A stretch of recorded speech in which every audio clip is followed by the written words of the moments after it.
you to think for a minute. Motorhome is at Windmill Lake, this Jake's boat. Oh, Roosevelt Lake. Aaron has a place I want to get you to. up on the hill. Oh, yeah. Way out. To the left, yeah. Crow Run, Crow Ridge. Hey, everybody's attention. I want to get you to try and place yourselves in October 1869. About 50 American cavalry troopers fought in this area, right here where you're standing. Right? 2 died, 3 wounded, horses, mules injured. You'll recall from my lecture that Winters chased Cochise and the Texas cow around the outside, through Sulphur Springs Valley, down around through the Pedregosa foothills, and then up this side. Winters was so close to him he couldn't get into Mexico, which is without a doubt what he was trying to do. So he came up here and he was aware of this canyon. Now this canyon today is called Tex Canyon on your maps. It has nothing to do with the Tex Canyon we turned off of.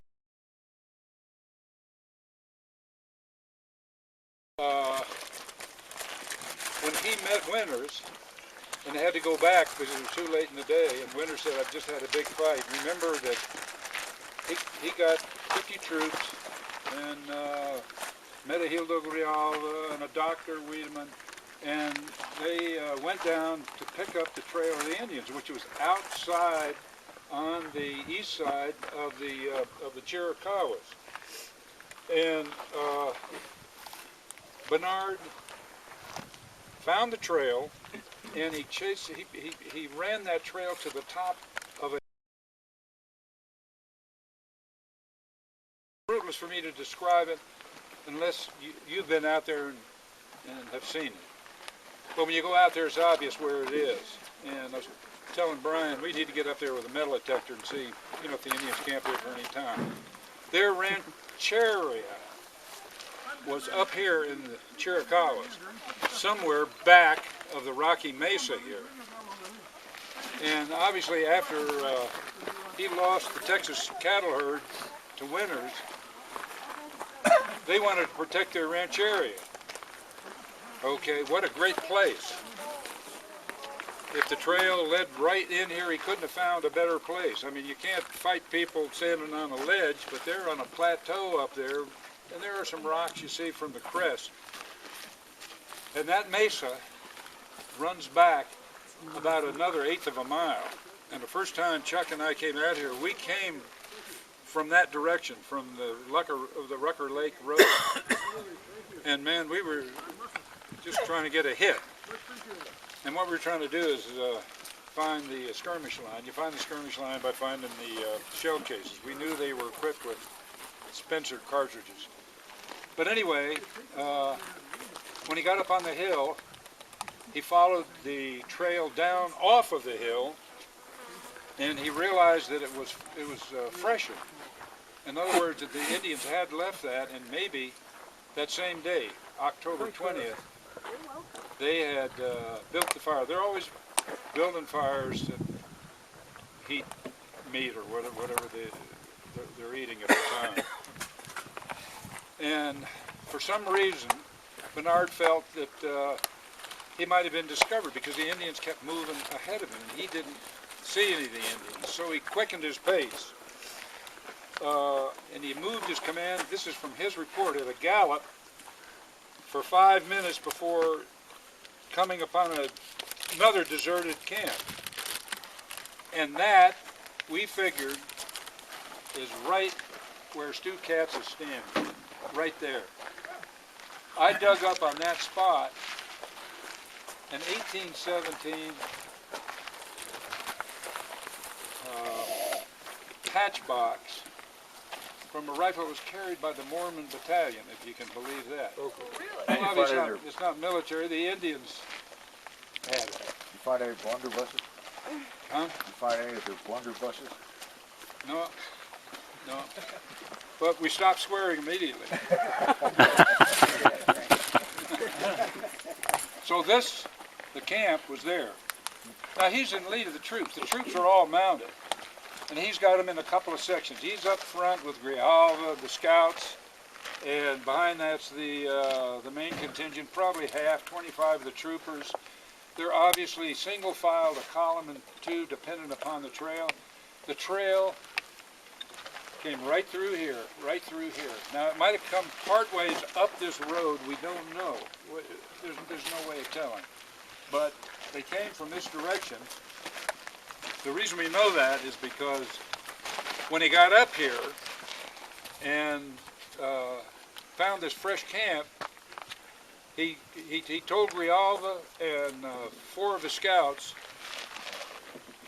get up on that hill. That's a great hill. You can get up on there, and we can see where the Indians are. Well, hell, the minute they started toward there, the shooting started. And Bernard didn't know what to do. He had his troops tie their horses to all these alligator juniper trees. They were just tied there. In other words, dismount, grab your carbines. They got their ammunition boxes, what they carried. This is before the days of the mill's belts. And they were tying their horses here and then forming a skirmish line. Now we found shell cases from where that burned out, that dead alligator juniper is, up here about 1/8 of a mile, and then they just stopped. So in spite of what the map we got from the archives said, we knew that the skirmish line stopped there, because we continued and I didn't find a thing. Anyway, going back to Bernard, he's going crazy. They're dropping horses and everything. They find out he cannot get up there. And so he goes to the left to see if he can take mounted troops around on the left flank. This mesa goes way over to the camp, Lake Rucker Road now, and then stops abruptly.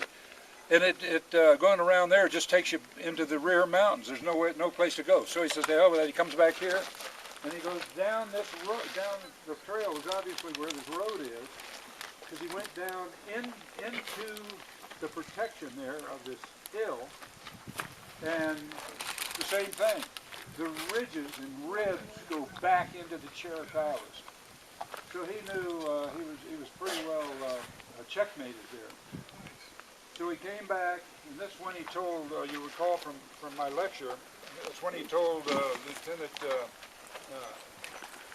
Adams, said, look, go over and tell the deployed line there to go ahead and charge the hill. Just charge it and see if you can't get up there by drawing maximum fire. Well, that didn't work at all, and his lieutenant got shot right through the jaw. Ooh. And shortly thereafter, 2 of the troopers were killed. They tried to reach the troopers. You always try and get your dead back, you know, but they couldn't reach them. They'd gone so far, and the return fire was so heavy later that they couldn't get up and get the troops back. Well,